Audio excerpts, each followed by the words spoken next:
Hello everyone, Elena here with Forge Breast Cancer Survivor Center. Just wanted to say hello. I have the honor of being here with Donna Vaughn. So we are going to talk today just about oncology nutrition and a new program that we are launching here at Forge with Donna. So with that, hello, welcome. Hello. So please tell our Forge Facebook family about yourself. Well, I am, as she said, Donna Vaughn, and I'm married to George, and we have 3 children, and our oldest son is married, so we have a wonderful daughter-in-law, and I have a wonderful dog named King. We've been married 38 years. I was a dietitian for about 20 years, and I worked about 12 of those primarily in oncology, with working with cancer patients in the hospital. And that was my favorite thing, totally. I really enjoyed that over the years. So I'm so excited when I was contacted by Janet to help with this, just to be able to work with patients that have questions about their diet and nutrition. And so I'm excited that this is going to be a great team to work with to help other people. Yeah, so one of the things, just to let y'all know, we had gotten some interest to have someone available through Forge who can really do some of that one-on-one conversation counseling related to nutrition, right? Because there are a lot of unique needs, whether it's someone who has just started treatment or maybe even dealing with some of the symptoms after the fact. There are just some unique things that go on in the body, but also, your interest in food, the kinds of foods that you need, best to support your healing. And so that's why we have the opportunity to work with Donna, so that we can really offer that as an opportunity for anyone who has been diagnosed with breast cancer, who is currently in treatment or kind of dealing with anything after the fact. Just an opportunity to be able to speak with someone through Forge, who can really listen and hear what you have going on, hear what some of your concerns might be related to food, and kind of work out a plan from there, right? Right. And some people may already have existing issues with food, whether you're maybe diabetic or food allergies. As we age, we get intolerances, even if they're not allergies. And so with new treatments or new medications, you may have problems eating certain foods or be concerned about that. Mm-hmm. It could be even just simple questions that you have. If you ever need to ask me anything, and if I don't know the answer, I'm happy to find that for you. Well, Donna, tell us what sparked your interest in oncology nutrition. Well, growing up, I did have several people in my family that had cancer, but primarily the first job opportunity I had was working in a hospital. I was hired to be the oncology dietitian for a new cancer center, and it was a wonderful experience because so many of us were new in that area, young doctors that were so excited about opening this cancer center for this area in Tuscaloosa that was just in such need of that specialty care. And so really just kind of dove into trying to learn more about the treatment, and because we all worked as a team, I was able to learn more about the actual treatments, the chemotherapy regimens, the radiation regimens, and how it affected them and their diets, and so it's really, I really enjoyed it. And so after that, I continued to try to find jobs working in oncology. So can you tell us a little bit about how nutrition can be a useful tool for someone, who's been diagnosed or someone who's in treatment or recovering from treatment? Kind of how is nutrition something that they can do and use, to help in their recovery and healing? Well, and as we all know, it means such a big difference in our lives as far as what we eat and how we feel. And if you've had surgery or even any just chemotherapy, radiation, we're rebuilding tissue, and it just takes more calories and more protein, and just proper nutrition to do good healing. And so we always need that, but sometimes that's what is difficult, is you may have loss of taste sensations. You may some people just simply, if they get stressed, can't eat. They lose their appetite. So having a good diet, having a well-balanced diet during treatment is so important, but sometimes that's difficult, even if it's just the stress or fatigue and not being able to cook like you normally do, or go grocery shopping or things like that. It can make such a difference in how you feel, how we heal, and how you tolerate the treatment itself. Yeah. So, and as Elena and I had talked about before, eating is such an important part of our lives. Yeah. It's not Absolutely. Just about the nutrition and how it makes us feel and how important it is. It's, if somebody in the family can't eat, it affects everyone, because then it's just such an emotional thing, connection, and emotional and social. When somebody in the family or just your friends is having trouble with eating, it really affects more than just that person. Oh yeah, absolutely. And there's so much, I feel like there are many times that I am so excited by food, or like an upcoming event or something like that, and so just knowing that those, whether it's a holiday or a birthday Definitely. Or something, that even those kinds of moments can be impacted when someone doesn't feel great or is having to adjust food kind of based on something that they have going on, like a cancer diagnosis. Yes, definitely. Choosing restaurants. Yeah. Even just if somebody has a new food allergy, much less if they're having trouble eating. Yeah. Just having to consider that and think about that when you haven't had to do that before can be stressful for people. Yeah, definitely changes it. Yeah. Well, so what is it like for someone to work with an oncology dietitian? It can be different in so many ways, but for basically, when somebody if somebody contacts me and wants to talk about it, and we can just talk on the phone. I'm happy to text with people, whatever way is the most easiest for everyone. But it could be just as simple as asking a specific question about different foods, or you can bring me your specific questions, or tell me your situations, and I can ask more about your history as far as how you normally eat, and we can work toward making things so that you can eat better, eat healthier, or whatever the goal might be. For some, it might be you need supplements to get enough calories and protein in.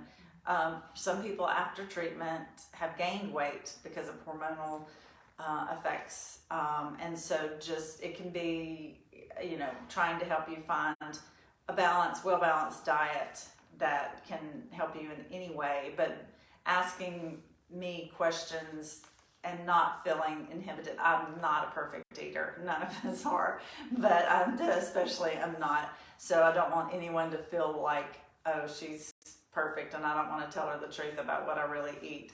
But, trying to encourage you to find a diet that makes you feel good, makes you feel good about yourself. Sometimes, we feel guilty because we eat the wrong things, and, my whole thing is starting from wherever you are and making positive changes, whether it be something that we can help you with, make that gets adequate intake, or helping you if you need to lose weight, or just it could even be helping you with your family as far as trying to help them with cancer prevention. If you have other family members like your children that you want to try to establish good eating habits with them.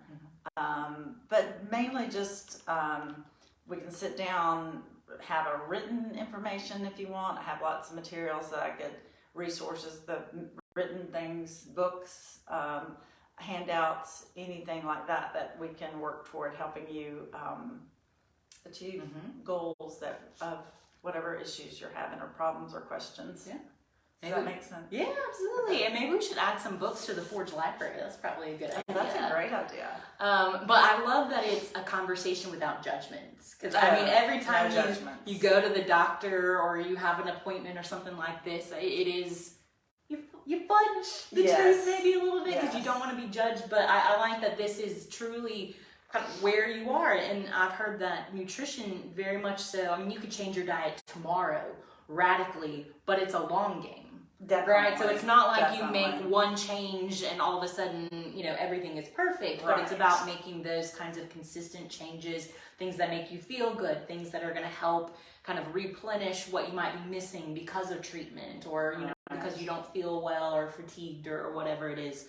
So it's really about establishing what works for you and having someone who can really talk with you and say, okay, this doesn't work, let's try this instead, type thing. I mean, some things as simple as adequate fluids, for instance. If you're dehydrated, you're going to feel bad.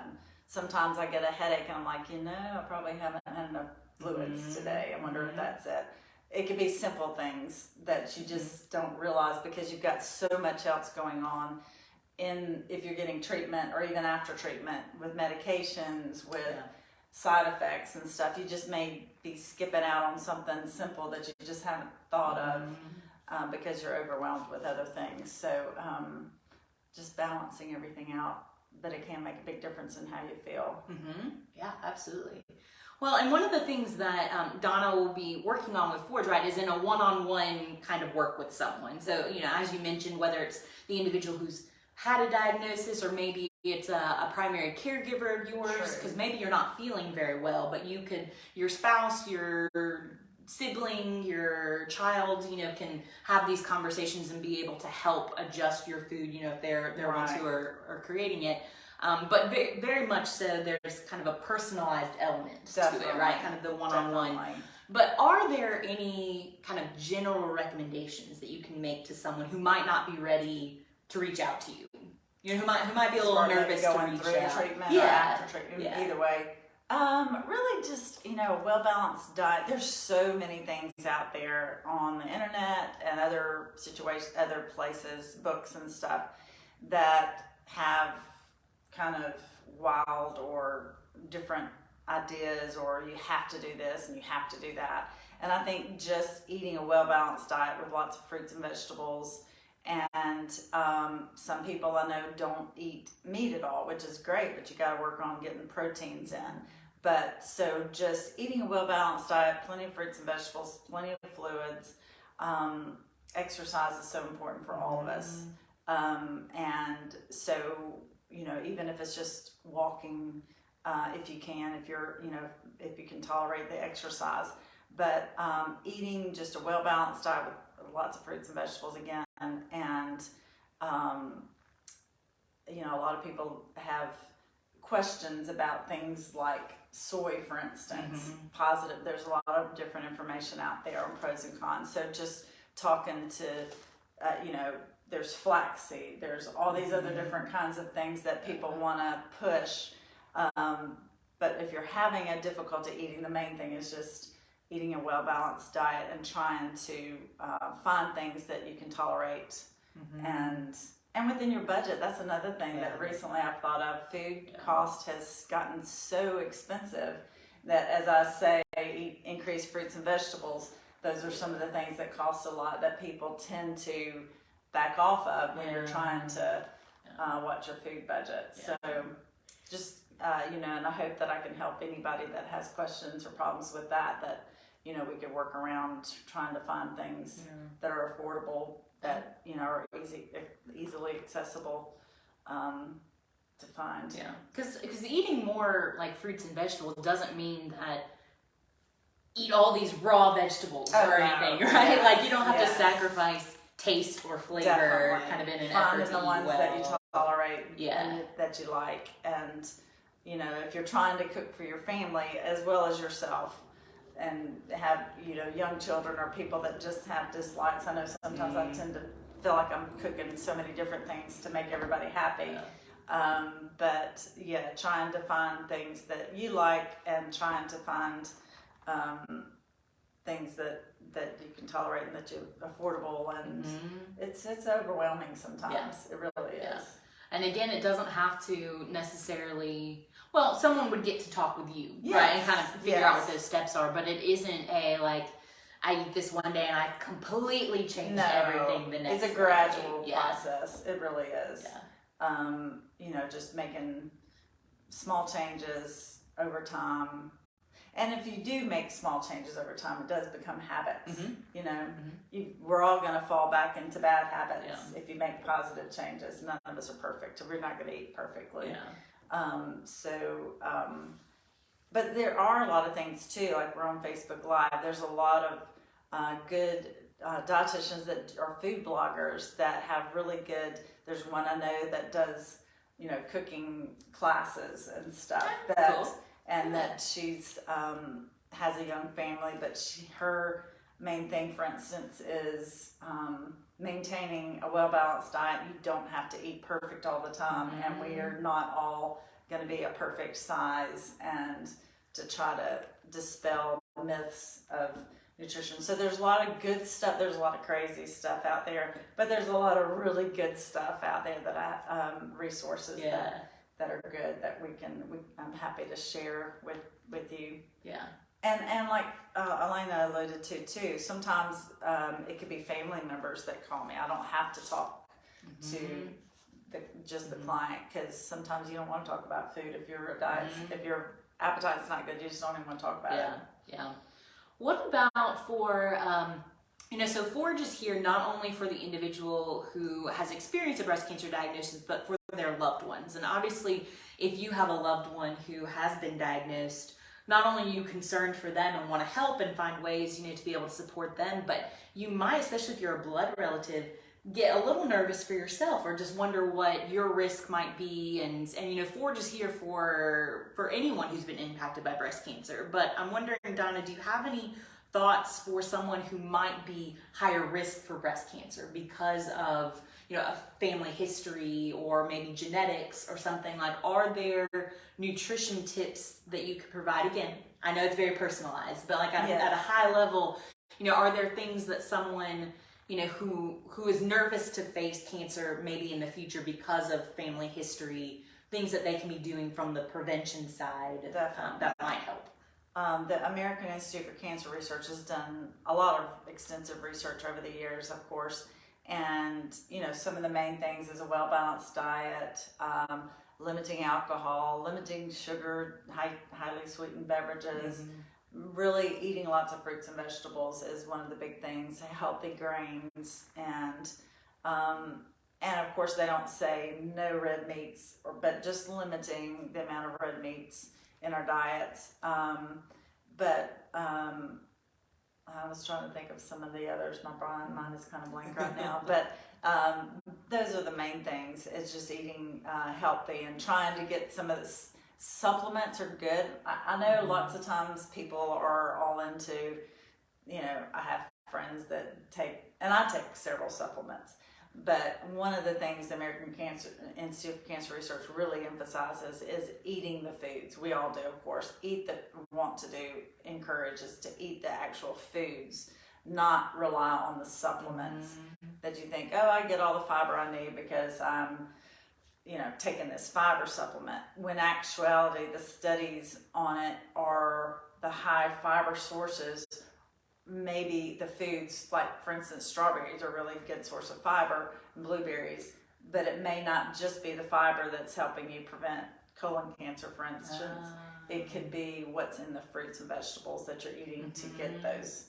So it's really hard to just get it all from a supplement. You really need a well-balanced diet, and specifically those foods that help you get those sources, such as increase in fiber is one of the other things as far as cancer prevention. Okay, yeah, that makes a lot of sense. And so, you don't have to run out there after a diagnosis and buy hundreds and hundreds of dollars worth of supplements. Because it can get expensive. It can, absolutely. But being able to talk with you and say, okay, these are areas that maybe I'm concerned about, or where I have questions, or my doctor said this, and being able to look at what might need a supplement, or where, you can find, you really enjoy this fruit or this vegetable, and being able to lean into that. Right. right, and And some of the positive things about our diet to help with breast cancer, and if it, like you said, if it's trying to help family members that may be concerned, there are also positive components of that will also help with heart disease prevention.